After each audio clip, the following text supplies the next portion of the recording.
L'Assemblée nationale a tenu ce vendredi 21 mars 2025 sa première plénière après l'ouverture de la session ordinaire de mars 2025.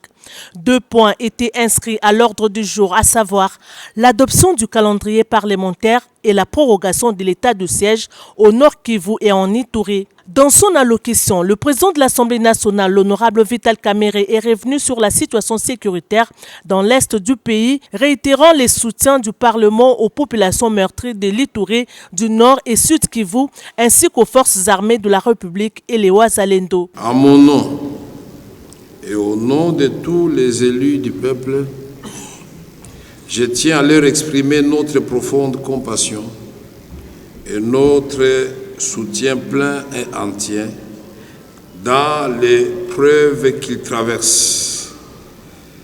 Qu'ils sachent que nous ne les oublions pas, que leurs souffrances sont aussi les nôtres et que la paix sera restaurée sur l'ensemble du territoire de la République démocratique du Congo.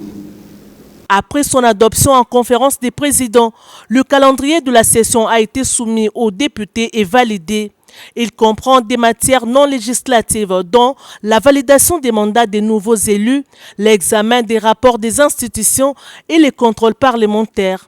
Côté législatif, plusieurs projets et propositions de loi sont inscrits, notamment sur la ratification d'une convention sur la lutte contre le terrorisme et la modification du code pénal. Enfin, la plénière a examiné et adopté la prorogation de l'état de siège dans les 2 provinces sous menace sécuritaire présentée par les vice-ministres de la Justice et Contentieux international. Enfin, la plénière a examiné et adopté la prorogation de l'état de siège dans les 2 provinces sous menace sécuritaire présentée par les vice-ministres de la Justice et Contentieux international Samuel Mbemba Kabouya, qui a, au nom du gouvernement, présenté ces textes afin de solliciter son vote par la plénière. Le texte a été approuvé à la majorité et prendra effet après promulgation par le chef de l'État Félix Antoine Tshisekedi Tshilombo.